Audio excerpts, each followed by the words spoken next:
Have naval war movies become painfully predictable? Most lists recycle the same submarines, the same famous captains, and the same digital explosions. But cinema's forgotten waters hide far stranger stories. Aging destroyers turned into floating bombs, tiny submarines crawling beneath battleships, exhausted crews hunting enemies through Arctic ice, and ordinary sailors facing impossible choices. Before we sail into the first story, please like this video and share it. Subscribe to the channel and turn on notifications, because many more forgotten war movies are still waiting to be rediscovered. Number 35. The Navy Comes Through, 1942. The Navy Comes Through is the kind of wartime adventure that begins with an old argument and ends with a captured enemy vessel being turned against its own fleet. George Murphy plays Lieutenant Tom Sands, whose naval career was destroyed after Chief Gunner's mate Mike Mallory testified against him during an investigation into a fatal turret accident. Sands leaves the service and also walks away from Mallory's sister Myra, believing he has lost any chance of building a respectable future. When America enters the Second World War, Sands returns, not as an officer, but as an ordinary sailor. By an uncomfortable coincidence, he is placed under Mallory's command aboard the merchant freighter Sybil Gray. The ship's naval gun crew expects routine convoy protection. Instead, it faces submarines, aircraft, fog, and suspicion among its own men. Sands is already viewed as unreliable, and that reputation becomes worse when he leaves his weapon to carry an injured Myra away from falling wreckage. The movie's wildest sequence begins after the crew discovers a German submarine supply ship. Rather than simply sinking it, Mallory's men capture the vessel. Sands then proposes using its cargo of altered torpedoes to trick submarines arriving for supplies. For several tense encounters, enemy crews approach without realizing the ship has changed hands. The plan works until one officer recognizes a member of the American crew, forcing the captured vessel into an open exchange of gunfire. Number 34. Destroyer, 1943. Destroyer is not mainly about admirals planning battles from distant headquarters. It is about an aging sailor who believes a new ship must earn the name painted across its stern. Edward G. Robinson plays Steve Boleslavsky, a veteran who once served aboard a destroyer named John Paul Jones. After that ship is lost in the Pacific, the Navy commissions a replacement carrying the same name. Boley helps build the new vessel and immediately wants to serve aboard it. Instead, he is ordered to train inexperienced recruits in San Diego. Through persistence, he eventually joins the destroyer as its chief boatswain's mate. His enthusiasm quickly becomes a problem. Boley pushes the crew too hard, treats every minor error like a disgrace, and creates a bitter rivalry with Mickey Donahue, played by Glenn Ford. Donahue also becomes involved with Boley's daughter, making their professional conflict even more personal. During sea trials, the destroyer suffers breakdowns and earns a reputation as an unlucky ship. A serious engine room fire nearly ends its career before it begins. Boley enters the smoke-filled compartment to help trapped sailors, but even that act cannot completely restore the crew's confidence. The finest section comes after the destroyer is damaged by aircraft and begins filling with water. The order to abandon ship is given, yet Boley refuses to accept that the vessel is finished. He gathers a small repair party and works through the night to seal the damaged hull. At dawn, an enemy submarine surfaces to complete the attack. The barely repaired destroyer restarts its engines, releases depth charges, and then drives directly toward the submarine. Enjoying these forgotten selections? Like the video and tell us which old naval film deserves a modern restoration. Share this countdown and subscribe to the channel, because 33 more dangerous voyages are still ahead. Number 33. Action in the North Atlantic, 1943. Action in the North Atlantic gives the merchant marine the kind of sweeping wartime adventure usually reserved for battleships and aircraft carriers. Humphrey Bogart plays First Officer Joe Rossi, while Raymond Massey plays Captain Steve Jarvis. They serve aboard a tanker crossing dangerous Atlantic waters when a German submarine attacks. The opening immediately establishes how exposed merchant sailors were. Their ship is not designed to chase submarines or absorb heavy damage. When it is struck, fire spreads across the water, forcing survivors to jump overboard and wade through freezing darkness. After returning home, Jarvis and Rossi could choose safer work. Instead, they take command positions aboard the new Liberty ship Sea Witch, carrying tanks, aircraft, ammunition, and other supplies toward the Soviet Union. The convoy initially appears powerful, surrounded by escorts and spread across the horizon. That sense of protection disappears once German aircraft begin attacking. Bombs separate the merchant ships, smoke hides the escorts, and communication breaks down. The film's most famous sequence occurs after Sea Witch becomes separated from the convoy. A submarine follows it through fog, while German aircraft prepare another strike. Rossi knows the freighter cannot outrun either threat, so the crew must use its limited guns and cargo as though the merchant ship were a warship. Bogart is less interested in delivering a polished, heroic speech than showing Rossi's anger and exhaustion. The crew does not fight because it expects glory. It fights because losing the ship means losing supplies needed by soldiers thousands of miles away. Number 32. Crash Dive, 1943. Crash Dive combines submarine warfare, coastal raiding, and romantic drama, but its strongest moments take place aboard the fictional USS Corsair. Tyrone Power plays Lieutenant Ward Stewart, a confident motor torpedo boat commander who is transferred back into submarines. He joins Corsair under Lieutenant Commander Dewey Connors, played by Dana Andrews.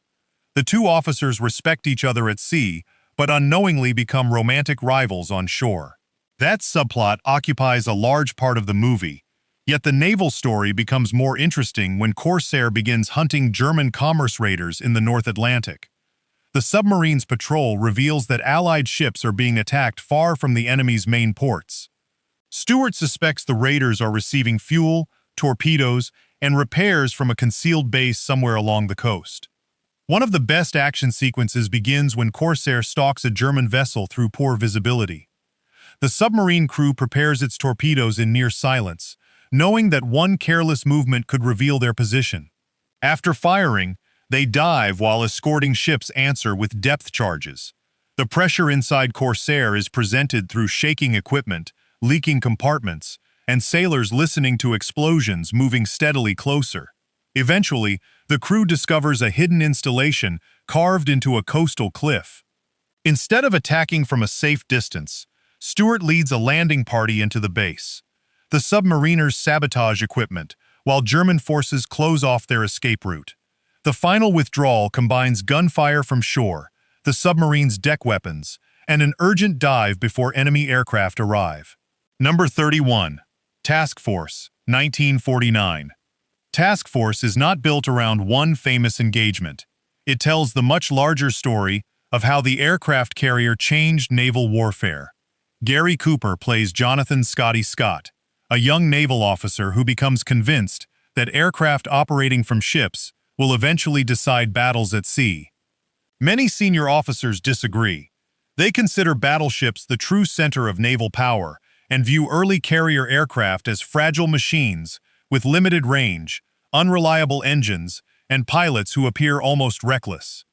Scott spends years arguing for funding, training, and new designs. His campaign affects his promotions and places pressure on his marriage. Every crash strengthens his opponent's claim that carrier aviation is an expensive experiment. One memorable early sequence follows primitive aircraft attempting to land on the small deck of USS Langley. Sailors rush to clear damaged machines while another pilot approaches. The scene makes carrier operations look improvised and extremely dangerous. The story continues through the interwar years and eventually reaches the Second World War. Pearl Harbor demonstrates that aircraft can destroy major warships without engaging them in a traditional surface battle. Task Force then moves into the carrier campaigns of the Pacific. At Midway, aircraft search enormous areas of ocean for enemy vessels that may change direction at any moment. Later, off Okinawa, Scott commands a carrier targeted by special attack aircraft. The strongest combat scene shows a damaged flight deck being repaired while operations continue around it. Fire crews, deck handlers, pilots, and mechanics must function as one system. The carrier is not merely a runway placed on a ship. It is a floating organization that collapses if one part fails. Number 30. Morning Departure, 1950. Morning Departure proves that a submarine movie does not need an enemy vessel to create unbearable tension. John Mills plays Lieutenant Commander Peter Armstrong, captain of the British submarine Trojan. The vessel leaves harbor for a routine exercise, and the opening scenes spend time with the sailors before departure. Some men discuss family problems. One worries about his marriage. Another is excited about returning home. These ordinary conversations become painfully important when Trojan strikes a forgotten mine and sinks to the seabed. Part of the submarine floods immediately. Watertight doors save several compartments, but the surviving men are trapped with a limited supply of air. Armstrong releases oil to the surface, hoping search vessels will notice the spreading patch. Rescue teams eventually locate the submarine and prepare escape equipment, but they cannot bring everyone out at once. The movie's most memorable scene centers on the selection of men who will use the first escape apparatus. Each person knows the submarine may shift, the equipment may fail, or the remaining air may run out before a second rescue attempt. Richard Attenborough plays a young sailor whose fear becomes increasingly difficult to hide. Armstrong must maintain discipline without pretending the situation is better than it is. Unlike many submarine captains, he cannot maneuver, attack, or outsmart an opponent. His only weapons are calm instructions and careful management of oxygen.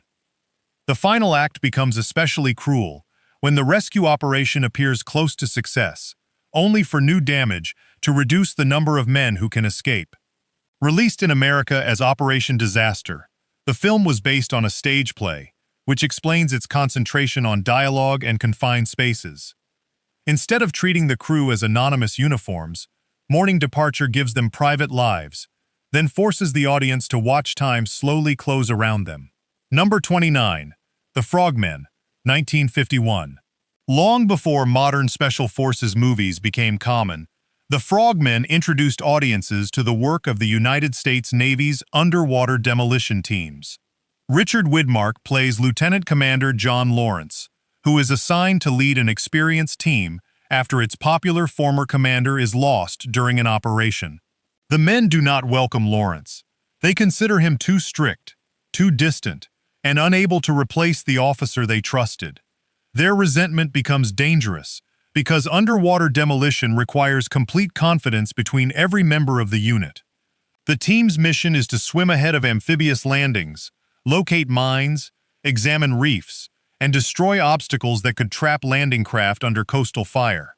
The movie's strongest early sequence follows swimmers approaching a Japanese-held island at night. They carry limited equipment and have almost no protection. The slightest movement on the beach may mean they have been detected. Lawrence divides the unit, sending part of the team toward the more dangerous section of coast, while he surveys another approach. When the first group suffers heavy losses, the survivors assume Lawrence protected himself. He later gets an opportunity to prove otherwise during an operation against an enemy submarine pen. The Frogmen attach charges beneath ships, while guards search the water with lights and weapons. Another memorable scene involves Lawrence remaining behind to help an injured diver. The tide, approaching patrol boats, and detonation timers leave almost no margin for delay. The film does not show the underwater world as graceful or peaceful. Divers struggle with currents, coral, breathing equipment, and poor visibility. Number 28. Submarine Command, 1951. Submarine Command was made years before people commonly discussed the long-term psychological effects of combat, yet that subject drives its entire story. William Holden plays Lieutenant Commander Ken White, executive officer of the submarine Tiger Shark during the final days of the Pacific War. While the submarine is on the surface, an enemy aircraft suddenly approaches. White orders an immediate emergency dive. Several men are still above deck, including the submarine's captain and White's close friend, Commander Josh Rice. Chief Petty Officer Boyer begs White to wait, but waiting could expose the entire submarine. White closes the hatch and dives.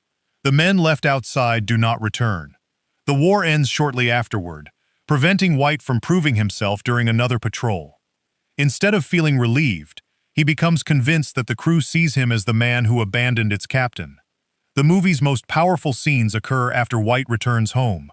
His wife expects peace to restore their old life, but he repeatedly relives the dive. Ordinary sounds remind him of alarms, closing hatches, and men calling from the deck. Boyer openly blames him, strengthening the guilt White already carries. Years later, the Korean War brings Tiger Shark back into service. White returns as its commander, while Boyer again serves aboard the boat. Their new mission involves entering defended waters to rescue personnel and gather intelligence. When another emergency places sailors outside the submarine, White confronts a situation frighteningly similar to the one that has haunted him.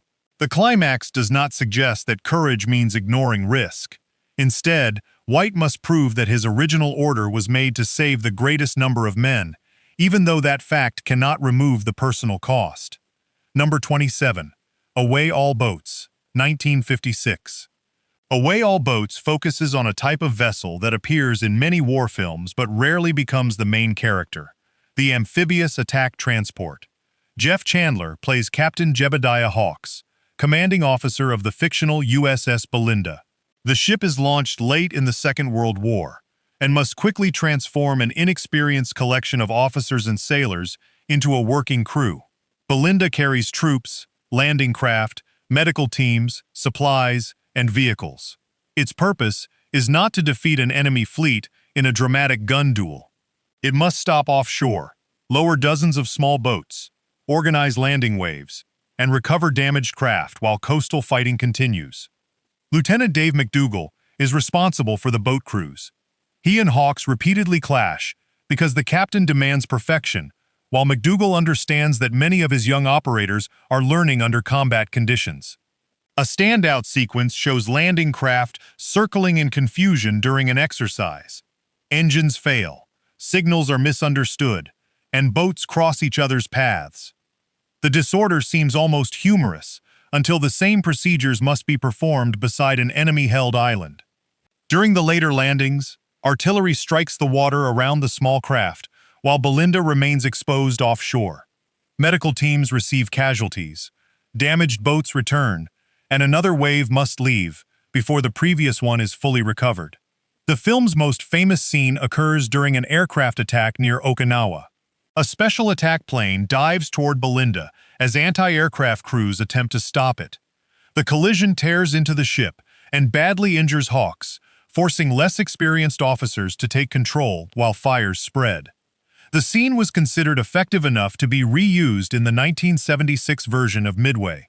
Based on Kenneth Dodson's novel, which drew from his service aboard an attack transport, the movie uses the ship and its crew as a collective hero. Its real subject is organization, the thousands of small tasks required to place an army on a hostile shore. Number 26. Yangtze Incident, 1957. Yangtze Incident tells a remarkable true story that unfolded 4 years after the Second World War had ended. Richard Todd plays Lieutenant Commander John Carrans, the officer who eventually takes command of HMS Amethyst after the British warship becomes trapped on China's Yangtze River during the Chinese Civil War. Amethyst is traveling toward Nanking to relieve another British vessel when shore batteries open fire.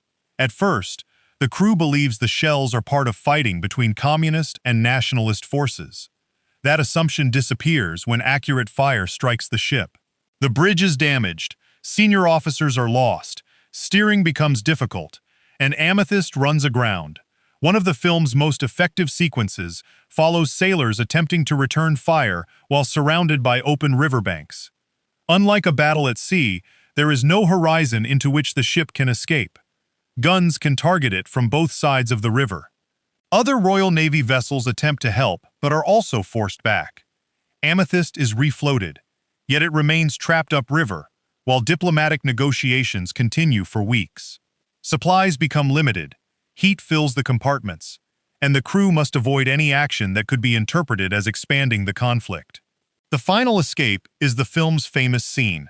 Under cover of darkness, Amethyst follows a civilian passenger ship moving downstream. Canvas and reduced lighting help conceal its identity, but river batteries eventually notice the warship. Carrans orders maximum speed. The crew navigates narrow water, avoids sandbanks, passes defensive positions, and continues despite fire from shore. Number 25. The Eagle, 1959. The Polish film The Eagle, originally titled Orzeł, recounts one of the most extraordinary submarine escapes of the opening weeks of the Second World War. The story begins after Germany invades Poland. The submarine Orzeł continues operating in the Baltic, but tension grows between its commander and officers who want to remain active against enemy shipping. When the commander becomes seriously ill, Orzeł enters Tallinn, the capital of neutral Estonia. The crew expects medical help and a temporary stay. Instead, Estonian authorities, facing pressure from Germany and the Soviet Union, begin interning the submarine.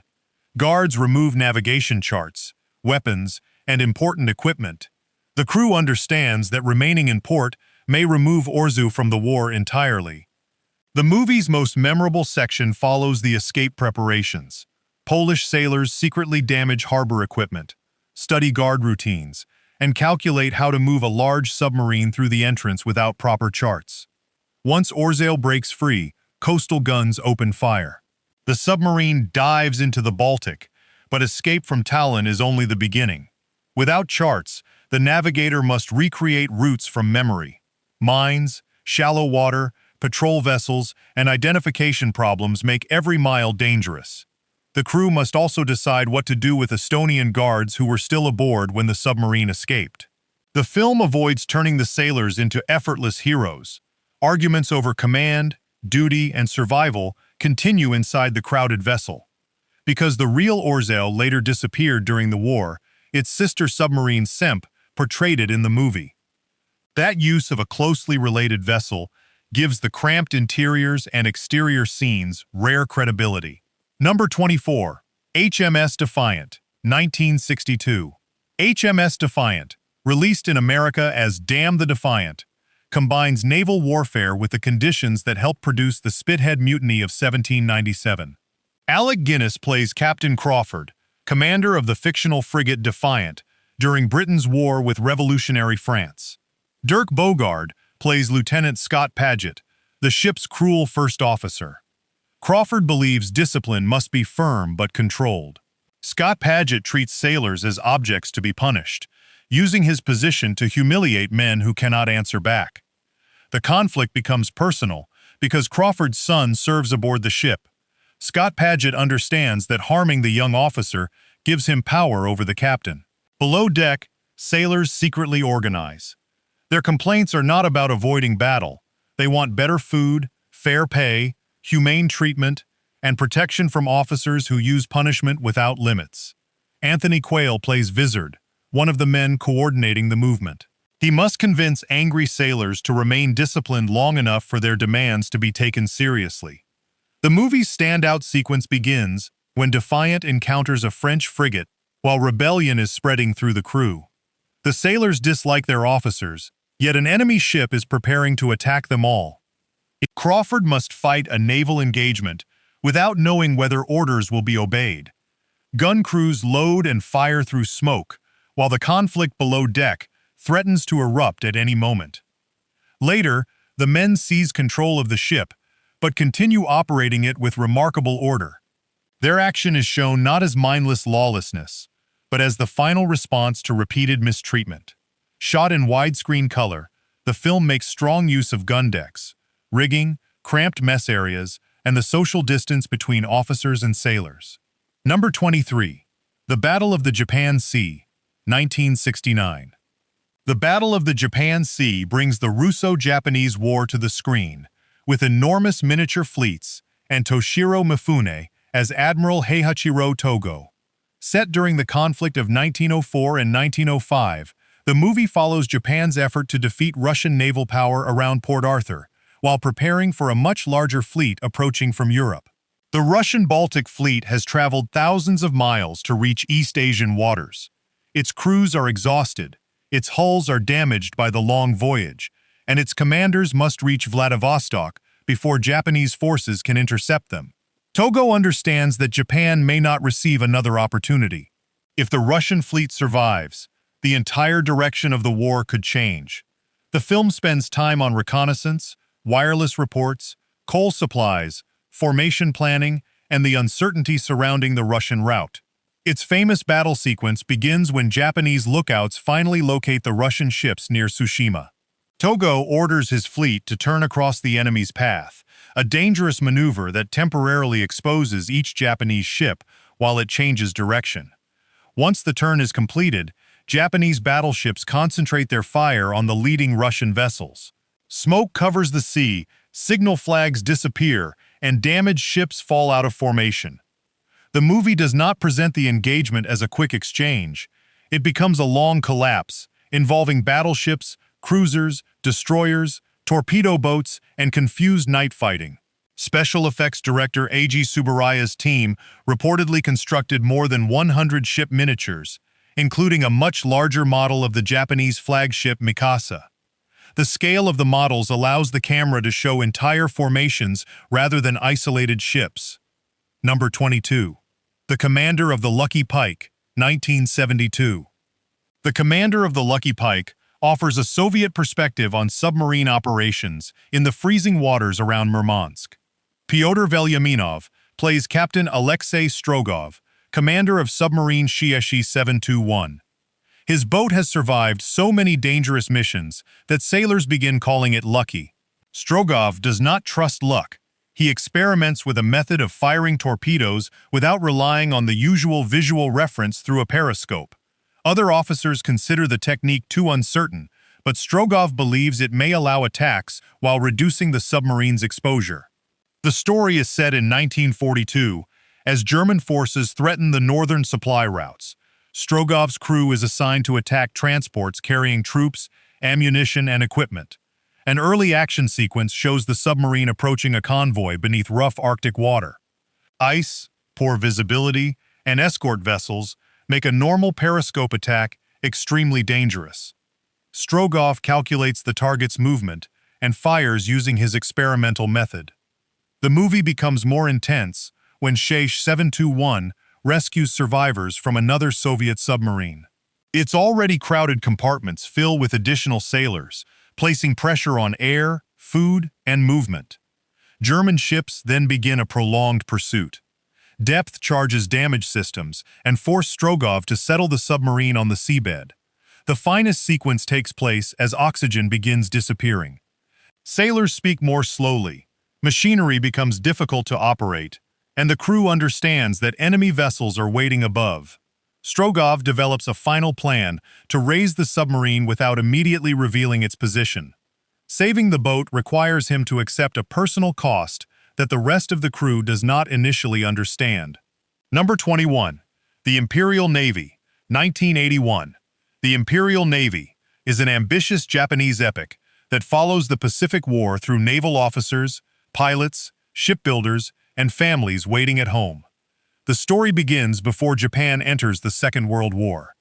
Admiral Isoroku Yamamoto opposes reckless expansion, but understands that, once political leaders choose war, he will be expected to direct the fleet. Alongside historical commanders, the movie follows fictional families whose lives become tied to carriers, aircraft, and the battleship Yamato. One young officer participates in the attack on Pearl Harbor from the carrier Zuikaku. The mission appears successful, but Yamamoto remains concerned because the American aircraft carriers were not in port. The film moves through the Doolittle Raid, Midway, Guadalcanal, Yamamoto's final flight, the Battle of Leyte Gulf, and Operation Tengo.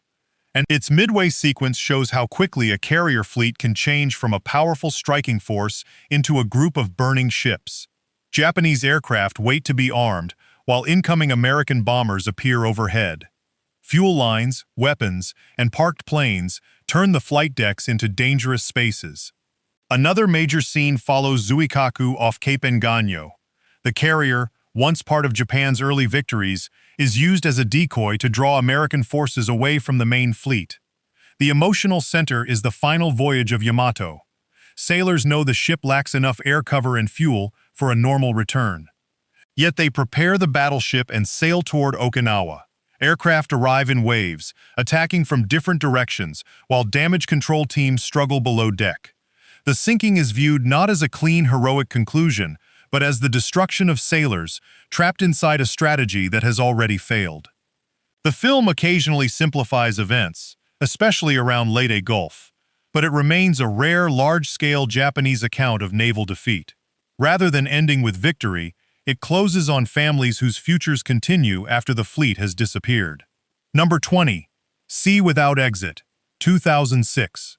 Sea Without Exit is a quiet Japanese war drama about the Kaiten, a manned torpedo created during the final stage of the Pacific War. The story follows Koji Namiki, a talented young baseball pitcher whose career is threatened by an injured elbow. He works to develop a slower, more controlled pitch that might allow him to return to competition. The war removes that future before he can test it. Koji and his university friends enter military service, where they are introduced to special naval attack weapons. A Kaiten is essentially a modified torpedo containing a pilot. Once launched toward an enemy ship, the operator has almost no realistic method of returning. The movie carefully shows how young men are persuaded to volunteer. Duty, friendship, social pressure, and fear of appearing weak become difficult to separate. The most unsettling scenes are not large battles. They show pilots sitting inside the narrow machines during training. Instruments are basic. Visibility is extremely limited, and a small mechanical problem can leave the operator trapped beneath the surface. Koji continues thinking about baseball, his family, and the pitch he never had the chance to complete. Those ordinary dreams make the military preparations feel even more disturbing. During one training sequence, a Kaiten fails to operate correctly. Men outside can do little, while the pilot attempts to control the machine from within its sealed compartment. The final mission places the pilots aboard a larger submarine carrying several Kaiten on its deck. They wait for an enemy convoy, while mechanical failures and changing orders determine who will be launched. Sea Without Exit does not celebrate the weapon as an example of heroic technology. It presents the Kaiten as a dead end, created by a nation running out of conventional options. Number 19. The Arctic Convoy, 2023. The Arctic Convoy proves that overlooked naval war movies are not limited to black and white classics. This Norwegian drama is inspired by Convoy PQ-17, one of the most disastrous Arctic supply operations of the Second World War. The story follows a civilian cargo ship carrying equipment from Iceland toward the Soviet Union in 1942. Its sailors must cross freezing water patrolled by German submarines and aircraft. At first, the convoy's size provides comfort. Dozens of merchant ships sail together under naval protection. Lookouts scan the sky, gun crews remain prepared, and every captain follows strict formation orders. Then a message arrives warning that a powerful German surface force may be approaching. The naval escorts receive orders to withdraw, while the merchant ships are told to scatter. The convoy's protection disappears almost immediately. The central conflict develops between Captain Scar and his first officer, Merck. One wants to follow orders exactly, while the other believes scattering will make each merchant ship easier to find. A powerful sequence begins when an aircraft appears above the clouds. The crew cannot immediately identify it. Sailors rush toward anti-aircraft weapons, while engineers below deck attempt to maintain speed. When the attack begins, the cargo ship has nowhere to hide. Its guns have limited range, the water is too cold for long survival, and helping another damaged ship may expose everyone aboard. Another tense moment occurs after the crew receives incomplete radio information and must decide whether to continue toward Murmansk or turn away from the convoy route. The movie concentrates on fog, ice, exhaustion, mechanical trouble, and disagreement between ordinary sailors. It does not transform them into action heroes. Number 18. The Battles of Coronel and Falkland Islands, 1927. Long before computer effects turned naval warfare into a festival of fireballs, British filmmakers took real ships to sea and attempted something astonishingly ambitious. The Battles of Coronel and Falkland Islands reconstructs two major naval engagements fought during the opening months of the First World War. The first takes place near the coast of Chile, where the German East Asia Squadron under Admiral Maximilian von Spee confronts a weaker British force. The British commanders understand that they are badly outgunned, yet withdrawal is no longer a simple option. Instead of inventing romantic heroes or personal rivalries, the movie focuses on formations, coded signals, engine room decisions, and commanders studying distant smoke through binoculars. Its silent presentation makes the battle feel strangely cold and procedural. Orders appear on screen, ships change direction, and entire crews move toward a fate they cannot avoid. The most memorable sequence is the Battle of Coronel itself. British vessels struggle against heavy seas, while the German ships use fading daylight to improve their firing position. There are no loud speeches to explain the danger. The widening distance between the ships and the repeated flashes of their guns tell the story. The second half follows Britain's response. Faster battlecruisers are dispatched to the South Atlantic, where the German squadron is finally caught near the Falkland Islands. Yet the film does not treat the result like simple revenge. Admiral von Spee is shown as a disciplined commander who recognizes that escape is almost impossible. Number 17. The Spy in Black. 1939.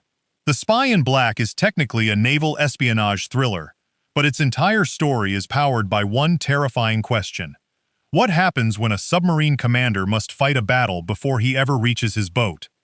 Set during the First World War, the film follows Captain Hart, a German U-boat officer ordered to infiltrate Britain's heavily defended naval anchorage at Scapa Flow. His assignment is to meet a German agent posing as a schoolteacher and obtain information that could allow submarines to attack the British Grand Fleet. Hart arrives secretly in the Orkney Islands, surrounded by suspicious villagers, military patrols, and coast watchers. Conrad Veidt plays him not as a cartoon villain, but as a tired professional who understands that one careless word could expose the entire operation. The film's most memorable scenes take place inside the schoolhouse, where Hart meets the supposed agent. The quiet rooms become more threatening than an armed destroyer. Doors open unexpectedly, identities begin to shift, and the commander slowly realizes that several people around him may be playing different roles. A disgraced British naval officer appears willing to betray his country by helping lure part of the fleet into a submarine ambush. Hart wants to believe the plan because it offers exactly the victory Germany needs. Yet the information seems almost too perfect. What follows is a series of reversals in which loyalty, attraction, and military duty become impossible to separate. Even the final escape by ferry feels like a naval engagement in miniature, with hidden identities replacing heavy guns. The movie was the first major collaboration between Michael Powell and Emmerich Pressburger, who later became one of Britain's most celebrated filmmaking partnerships. Its limited locations and restrained action may make it look modest, but its tense examination of intelligence warfare remains remarkably effective. Enjoying these forgotten voyages? Give the video a like and tell us in the comments which naval movie first made you interested in military history. Share this countdown and subscribe, because the deeper we travel, the more unusual these missions become. Number 16. We Dive at Dawn. 1943. We Dive at Dawn begins with sailors thinking about leave, marriage, and ordinary life. Then one message arrives, and every personal plan disappears. The British submarine Sea Tiger returns from a disappointing patrol, and its exhausted crew is finally granted time ashore. Some men rush toward their families. Others try to escape uncomfortable responsibilities. One sailor is preparing for a wedding he is not entirely sure he wants. Their leave is suddenly canceled. A new German battleship, Brandenburg, is reportedly heading toward the Baltic, and Sea Tiger must intercept it before it becomes protected by German-controlled waters. The movie works because the mission grows more dangerous in believable stages. The submarine crosses the North Sea, rescues German airmen from a floating emergency buoy, enters a minefield, and risks becoming trapped behind anti-submarine defenses. One unforgettable sequence shows a mine cable scraping along the submarine's hull. The men stand silently inside the cramped vessel, listening to the metal move across the outer plating. Nobody can see the mine. They can only imagine whether the cable will slide away or pull an explosive directly against them. After locating Brandenburg and launching its attack, Sea Tiger is damaged and begins losing fuel. Reaching Britain may be impossible. Instead of ending with a simple chase, the story becomes an improvised survival mission involving the Danish coast, captured uniforms, and a desperate attempt to obtain fuel without exposing the crew. John Mills gives Lieutenant Taylor a calm authority that makes the character convincing. He is not presented as invincible. Every new decision reduces the submarine's chances of returning home, but abandoning the mission could allow a powerful German warship to escape. The fictional target was inspired by the threat posed by Germany's major surface warships. Rather than celebrating technology, We Dive at Dawn shows how quickly advanced machinery becomes useless when fuel, oxygen, nerves, and luck begin running out. Number 15. Corvette K225, 1943. Some naval films follow enormous battleships. Corvette K225 understands that the Battle of the Atlantic was often fought by small escort ships that looked completely inadequate for the ocean around them. Randolph Scott plays Lieutenant Commander McLean, a Royal Canadian Navy officer who loses his ship and many members of his crew during a U-boat attack. He is offered safer work ashore but refuses. Haunted by the submarine responsible, he accepts command of a newly constructed Flower-class corvette. The vessel is fictionalized as HMCS Donnacona, a compact escort ship carrying a crew of approximately 65 men. Its job is simple to describe and extremely difficult to perform. Remain beside vulnerable merchant ships as they cross waters patrolled by German submarines. The movie spends valuable time showing the corvette being built and its inexperienced crew learning to function together. These are not glamorous sailors standing on polished decks. They endure cramped compartments, violent weather, mechanical trouble, and the knowledge that a torpedo may arrive before anyone sees the attacker. A disturbing but restrained sequence occurs when the corvette discovers a lifeboat filled with sailors who did not survive an earlier attack. It reminds the new crew what failure means before they have even faced their first major engagement. The later convoy battle combines depth charges, submarine contacts, and McLean's growing determination to find the U-boat marked by a large iron cross. Yet the real strength of the film is its respect for escort duty. Victory does not mean conquering territory. It means delivering merchant vessels, fuel, equipment, and food to the other side of the Atlantic. Actual convoy footage was gathered during production, and the Canadian corvette HMCS Kitchener represented the fictional ship. This gives several exterior scenes a weight that carefully constructed studio water could never fully reproduce. Number 14. Gift Horse, 1952. Gift Horse begins with an embarrassment. An old American destroyer that Britain desperately needs but can barely keep operational. Trevor Howard plays Lieutenant Commander Fraser, a capable officer who had been court-martialed years earlier.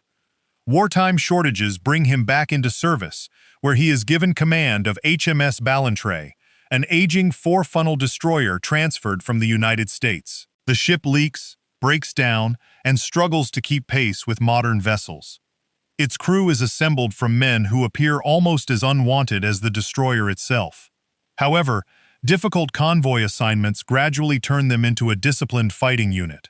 The early mechanical failures provide humor, but the comedy slowly disappears. Ballantrae escorts merchant ships, faces aircraft, and earns the loyalty of sailors who initially considered their new command a floating punishment. Everything leads toward the final operation, inspired by the real Saint Nazaire raid of March 1942. A heavily defended dry dock on the French coast could service major German warships. Conventional bombing has failed to guarantee its destruction, so the British create a brutal alternative. Ballantrae will be packed with explosives, disguised, and driven directly into the dock gates. The crew must approach under enemy fire, ram the structure, abandon the vessel, and trust a delayed explosive system to complete the mission. The most memorable sequence is the final approach. The worn-out destroyer, once treated as nearly useless, charges toward the harbor while coastal guns illuminate the water. Sailors who spent the first half complaining about the vessel now fight to keep it moving for a few more minutes. Gift Horse changes names and characters, but the outline clearly reflects HMS Campbelltown's role in Operation Chariot. It is not merely a story about sacrificing a ship. It is about sailors transforming an obsolete vessel into the only weapon capable of reaching an otherwise protected target. Number 13. Sailor of the King, 1953. Could one injured sailor delay an entire German warship? Sailor of the King takes that unlikely idea and turns it into a remarkably tense naval survival story. Jeffrey Hunter plays Andrew Brown, a young Canadian sailor serving aboard a British warship during the Second World War. A German surface raider named Essen has been attacking Allied merchant shipping in the Pacific, using its speed and heavy guns to disappear before British forces can respond. Brown's ship finally encounters the raider, but is overwhelmed. He survives and is taken aboard the German vessel with other prisoners. When Essen enters a remote anchorage for emergency repairs, Brown escapes onto the rocky island of Resolution. The German crew must repair damage before pursuing another convoy.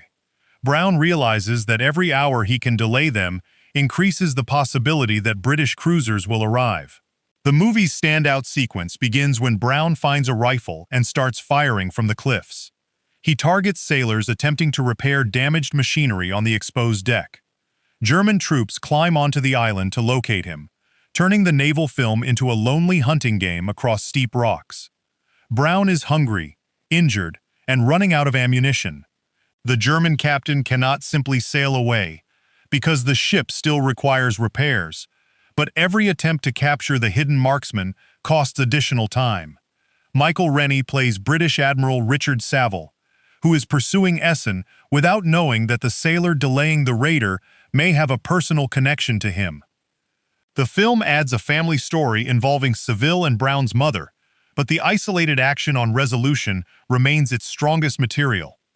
Based on C.S. Forrester's novel Brown on Resolution, the film was released in Britain under the title Single-Handed. That alternative name perfectly explains its appeal. An enormous naval conflict is reduced to patience, marksmanship, and one sailor refusing to disappear. Number 12. The Cruel Sea, 1953. The Cruel Sea is respected in Britain, yet it remains surprisingly overlooked by modern audiences, raised on faster and louder naval adventures. Jack Hawkins plays Lieutenant Commander George Erickson, a merchant officer recalled to command HMS Compass Rose, a newly built corvette assigned to convoy duty. His junior officers are inexperienced. Many sailors have barely adapted to naval discipline, and their first lieutenant seems more interested in control than leadership. The crew initially battles storms more often than submarines.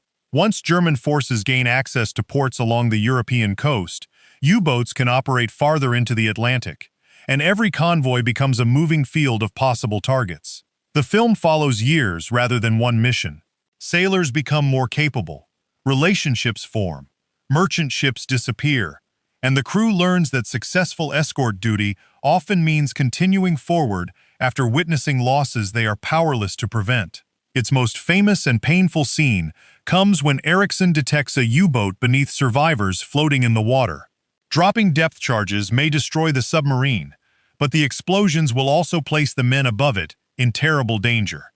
Waiting could allow the U-boat to escape and attack more ships.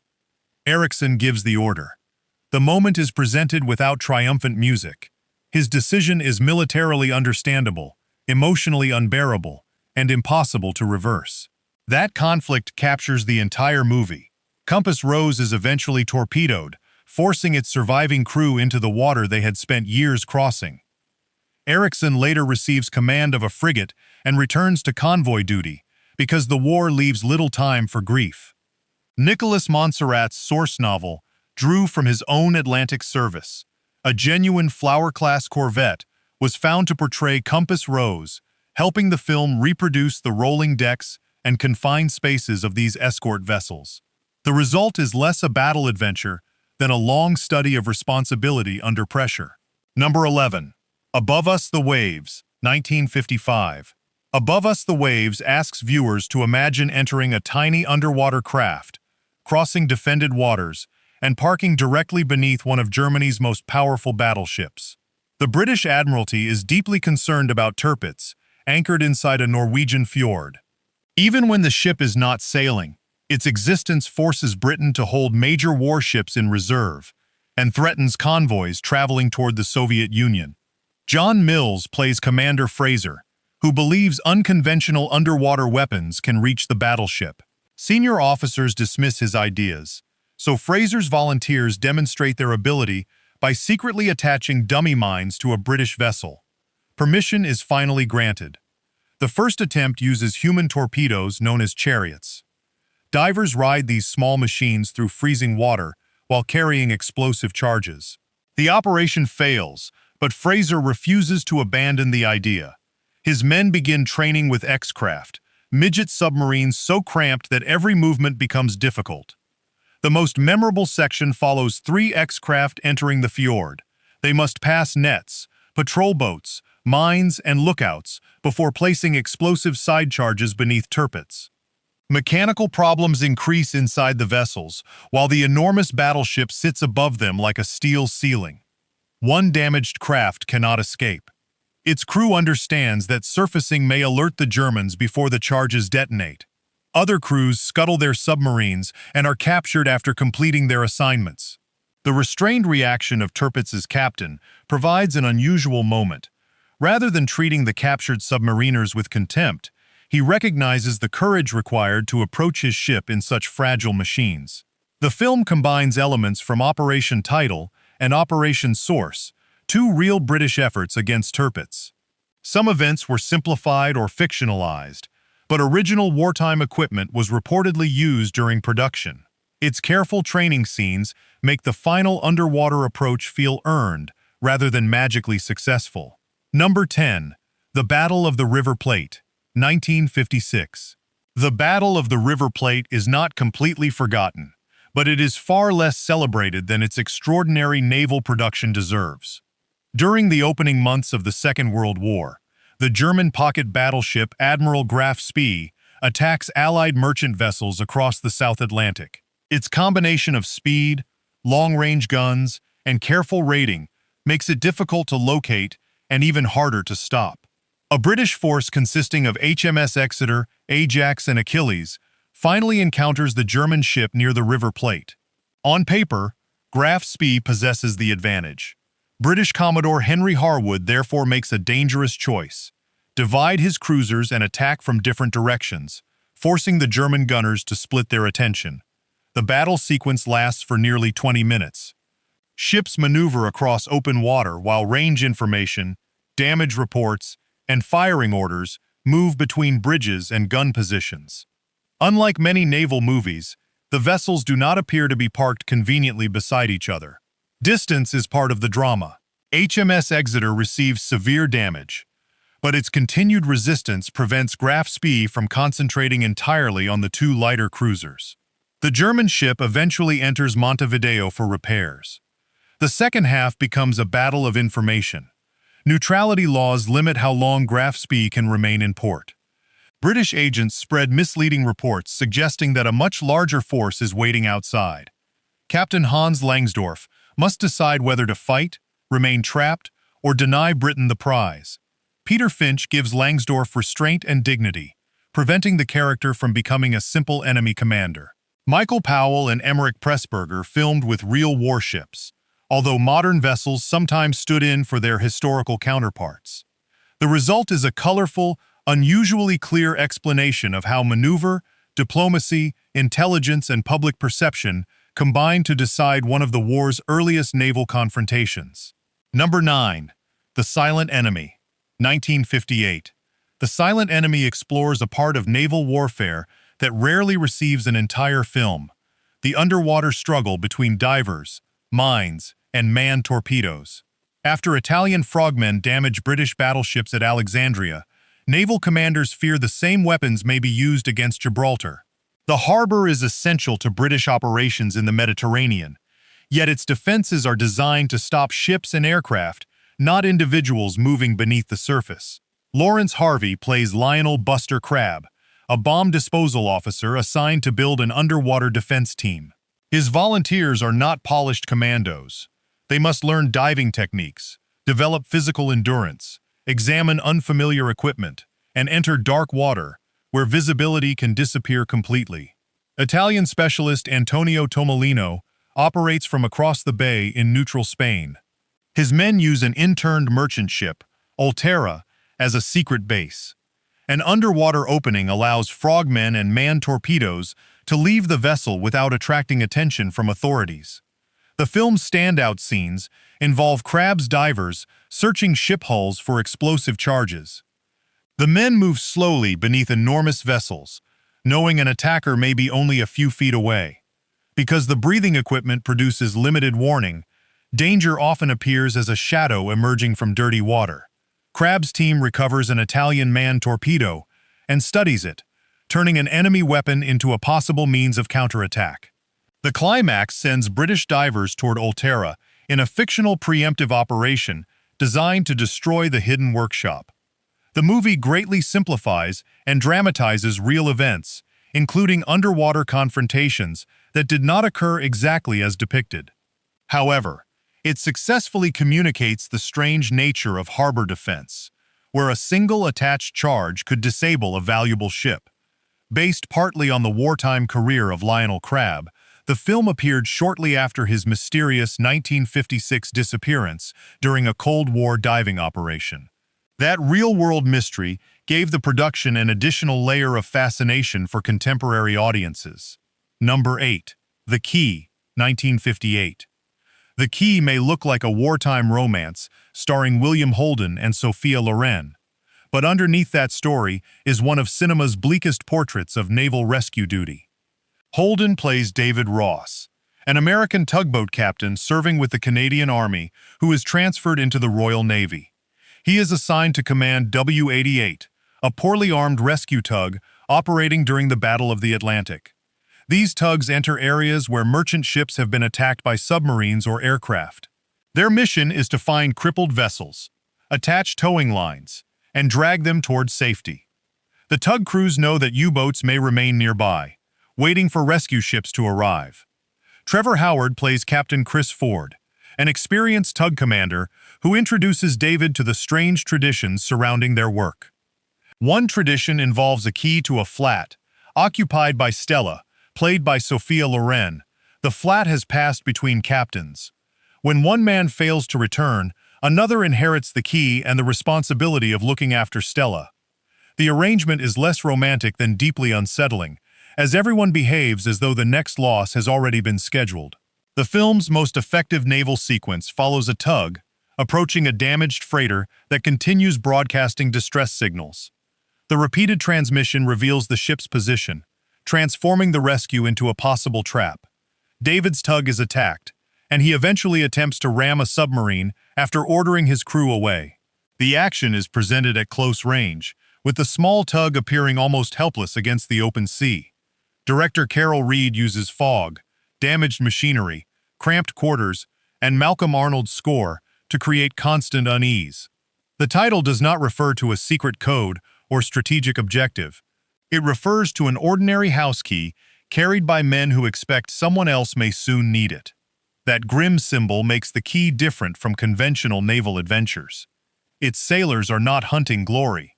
They are repeatedly entering danger because abandoned ships and stranded crews cannot rescue themselves. Number 7.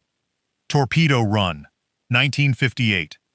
Torpedo Run takes the familiar submarine revenge story and places an unbearable obstacle directly between the commander and his target. Glenn Ford plays Commander Barney Doyle, captain of the American submarine Greyfish. He is determined to destroy the fictional Japanese aircraft carrier Shinaru, presented as one of the vessels associated with the attack on Pearl Harbor. Intelligence reports that the carrier is moving through the Pacific under heavy escort. Then Doyle receives devastating additional information.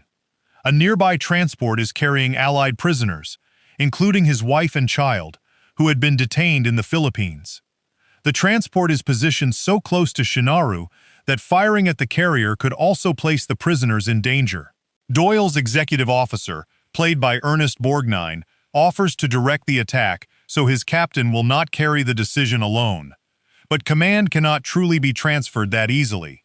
The movie's most memorable sequence occurs inside the submarine during the first torpedo attack. Doyle studies the ships through the periscope, calculates their movement, and hopes his weapons can pass the transport before reaching the carrier. He orders the launch. The crew listens and counts the seconds. An explosion is heard, but relief does not arrive. Evidence soon suggests that one torpedo has struck the transport. The movie then follows Doyle's growing fixation on completing the mission, even as officers around him begin questioning whether strategy has become personal revenge. Later operations involve depth charges, damaged systems, and a dangerous attempt to use the submarine itself as bait. The visual effects received an Academy Award nomination, and the underwater miniatures remain impressive for a production of its period. Torpedo Run is not the most technically precise submarine film, but its moral problem gives the action unusual weight. Doyle is not merely choosing whether to attack. He is deciding how much private loss a commander may risk for a target considered strategically important. Doyle acts, despite the terrible personal cost. The Deep Six follows an officer whose deepest fear is that he may be unable to act at all. Number 6. The Deep Six, 1958. Most naval dramas celebrate immediate obedience. The Deep Six centers on a man whose conscience forces him to hesitate, even when everyone around him interprets hesitation as cowardice. Alan Ladd plays Alec Austin, a Naval Reserve officer raised in a Quaker household. His religious background teaches him to reject violence, but the Second World War places him aboard the destroyer USS Poe as an assistant gunnery officer. The ship's executive officer distrusts him from the beginning. Other sailors are equally suspicious. How can someone with pacifist beliefs control weapons during an enemy attack? That question becomes serious when an unidentified aircraft approaches. Austin refuses to order immediate fire without confirming its identity. The plane turns out to be friendly, meaning his caution was correct. Yet the crew remembers only that he hesitated. The most important scenes are not huge battles. They involve the growing distance between Austin and the men operating his guns. A naval officer requires trust, but every expression of doubt makes that trust harder to recover. William Bendix plays Chief Petty Officer Frenchy Shapiro, one of the first sailors to see Austin as something more than a dangerous idealist. Their friendship gives the later combat scenes emotional force. When enemy action places the destroyer and its crew in genuine danger, Austin must decide whether using violence automatically destroys his principles or whether protecting others can become a moral responsibility of its own. The film eventually pushes him into a direct rescue effort after Frenchy is lost during combat.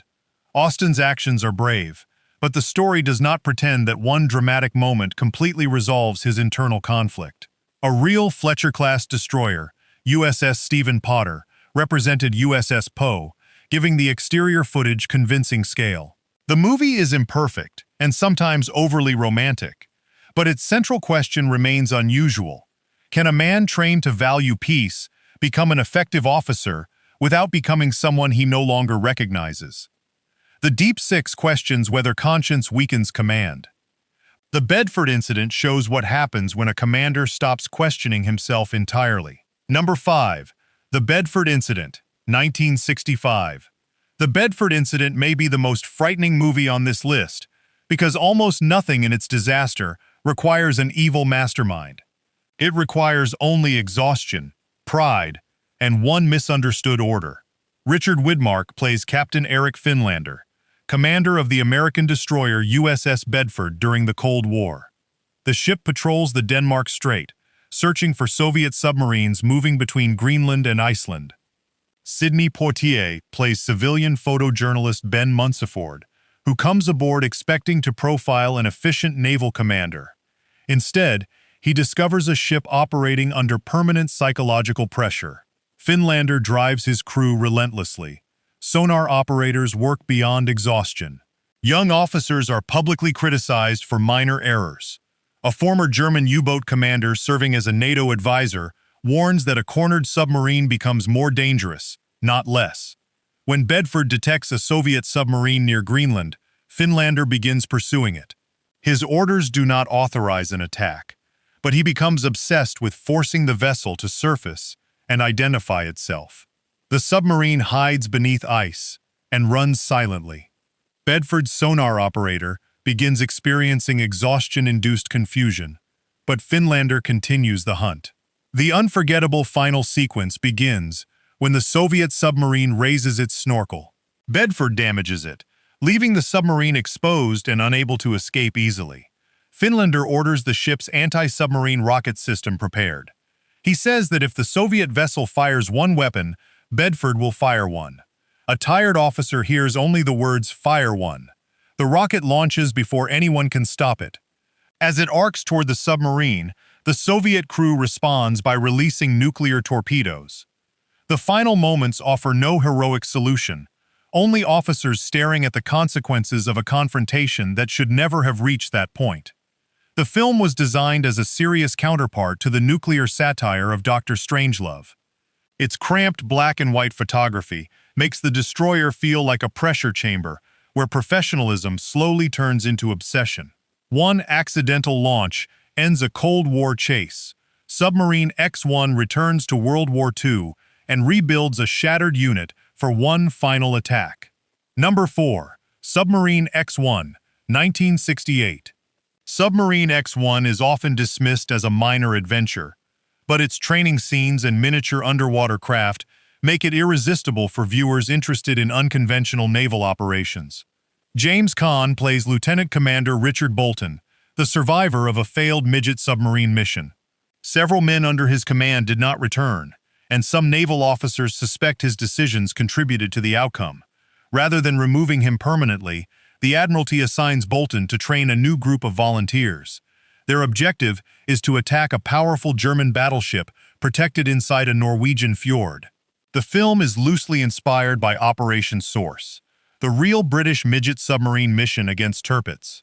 However, it creates fictional characters and rearranges the operation into a personal story of guilt and redemption. The submarines are tiny, uncomfortable, and mechanically unreliable. Bolton forces his recruits through demanding exercises involving navigation, emergency escape, underwater obstacles, and explosive placement. The men resent his harsh methods because they do not understand what happened during his previous mission. One memorable exercise deliberately traps a crew beneath anti-submarine netting. Bolton refuses to end the test immediately, forcing the submariners to solve the problem while oxygen and patience begin disappearing. The final attack sends the X-craft beneath surface patrols and through defended waters. Their job is to place heavy explosive charges below the German battleship and escape before detonation. Inside the midget submarines, even simple failures become serious. A damaged gauge, tangled cable, or exhausted crew member can destroy the entire mission without the enemy firing a shot. The movie does not reach the realism of Above Us the Waves, which covered similar historical material more carefully. Yet its faster pacing, colorful photography, and focus on rebuilding a broken team give it a distinct identity. Most importantly, it remembers that experimental weapons require experimental sailors, people willing to enter machines that may be almost as dangerous as the target waiting for them. The X-craft creep forward at walking speed. Hellboats charges across the Mediterranean in fragile vessels built almost entirely around speed. Number 3. Hellboats, 1970. Hellboats gives the naval war movie a different rhythm. Instead of deep submarines or armored cruisers, it follows motor torpedo boats racing over the Mediterranean like engines with crews attached. James Franciscus plays Lieutenant Commander Jeffords, an American serving with the Royal Navy Reserve in 1941. He arrives at Malta to command a battered group of British motor torpedo boats. The base has little equipment and even fewer working vessels. Jeffords and his men recover components from damaged boats, trading, borrowing, and improvising until they assemble 3 craft capable of operating. Their assignment is to attack a former Italian submarine base at Augusta, Sicily. German forces are using protected tunnels there to store radio-controlled glide bombs that have been damaging Allied shipping.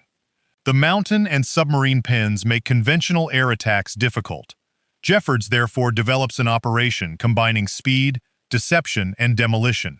His boats must cross open water, approach the defended coastline, and land commandos close enough to enter the facility. The movie's best sequences show the motorboats traveling at high speed while aircraft and coastal guns attempt to follow them.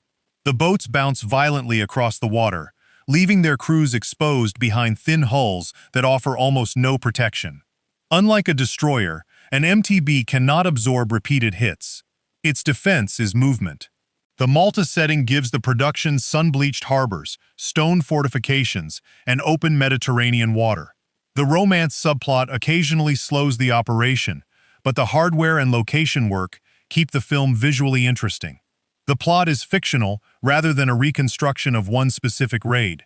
However, its details reflect the improvisational nature of Mediterranean coastal warfare, where small craft frequently operated at night against convoys, ports, and larger warships. Hellboats is rough, straightforward entertainment, but that simplicity is part of its charm. It treats naval warfare not as a contest between floating fortresses, but as a dangerous race between speedboats, aircraft, searchlights, and shore batteries. Hellboats celebrates speed and teamwork. Murphy's War follows one survivor who continues fighting even after the war itself has ended. Number 2, Murphy's War, 1971. Murphy's War begins like a survival adventure and slowly transforms into a warning about revenge becoming more powerful than reason. Peter O'Toole plays Murphy, an Irish crewman aboard the merchant vessel Mount Kyle during the closing days of the Second World War. A German U-boat attacks the ship near Venezuela and then attempts to remove evidence of survivors. Murphy reaches a missionary settlement along the Orinoco River, where Dr. Hayden treats his injuries. A French engineer named Louis also lives nearby, operating a floating crane and helping maintain the isolated community. Murphy discovers that the U-boat is hiding farther upriver beneath jungle cover. Instead of waiting for Allied forces, he decides to destroy it himself. His first possible weapon is a surviving Grumman Duck floatplane. Murphy has no real flying experience, so he learns through reckless trial and error. The scenes of the aircraft bouncing across the river are both amusing and terrifying because it never appears completely under his control. The movie's most memorable sequence follows Murphy's homemade air attack. He loads improvised bombs, finds the submarine, and dives toward it while the German crew fires from the deck. The attack fails, but his obsession only becomes stronger. News eventually arrives that Germany has surrendered. The submarine's commander is prepared to give up, meaning the legal and military justification for Murphy's campaign has disappeared. Murphy continues anyway. He uses Louis's floating crane in an attempt to ram the submarine. When the U-boat becomes trapped beneath the muddy river, Murphy raises an unexploded torpedo and prepares to drop it onto the vessel. His revenge succeeds, but the sinking crane traps him as well. Director Peter Yates insisted on the grim ending, turning what could have been a triumphant adventure into an anti-war statement. The magnificent river photography and real aircraft work make Murphy's campaign exciting, while the ending forces viewers to question why they were cheering. Murphy cannot stop when peace arrives. Our final film follows retired soldiers who return to action because official forces cannot enter neutral territory. Number 1. The Seawolves, 1980. The Seawolves sounds like a fictional adventure created to unite Gregory Peck, Roger Moore, David Niven, and Trevor Howard. Incredibly, its central operation was inspired by a real mission. During the Second World War, German U-boats are attacking Allied merchant ships in the Indian Ocean. British intelligence believes secret information is being transmitted from a German merchant vessel interned in Goa, then controlled by neutral Portugal. Because the harbor is in neutral territory, Britain cannot simply send warships or bombers. An official attack could create a diplomatic crisis. The proposed solution is almost unbelievable. Intelligence officers approach the Calcutta Light Horse, a reserve unit composed largely of middle-aged British businessmen living in India. Many have not participated in active combat for years. The volunteers train secretly before traveling toward Goa aboard an old coastal barge. Meanwhile, agents create distractions ashore, including a large party and other entertainment designed to draw sailors away from the German ships. The film's standout sequence is the night boarding of the Ehrenfels. The aging volunteers approach in darkness, climb onto the vessel, search for the radio equipment, and attempt to take control before the reduced German crew can organize resistance. The operation is neither sleek nor modern. Men struggle with ladders, unfamiliar passages, stiff joints, and equipment that refuses to behave. Their age creates humor, but the film never suggests they lack courage. Explosives and fire eventually disable the ship, ending the transmitter's ability to assist submarines. The volunteers withdraw aboard their unreliable barge while the harbor erupts behind them. The real Operation Creek took place in March 1943. Certain details were changed for the movie. Historical accounts indicate German crews scuttled several vessels after the raiders boarded Ehrenfels. Filmed partly in Goa, The Sea Wolves combines an espionage thriller, commando raid, and naval adventure. More importantly, it proves that some of the strangest wartime missions were not invented by screenwriters. They were simply classified for so long that reality began to resemble forgotten fiction. These movies remind us that naval warfare was never only about famous admirals and giant battleships. It was also fought by tug captains, exhausted sonar operators, merchant sailors, divers, reserve volunteers, and crews trapped inside machines barely large enough to hold them. Which overlooked naval movie deserves another chance? Share your choice in the comments, like the video, and subscribe to the channel.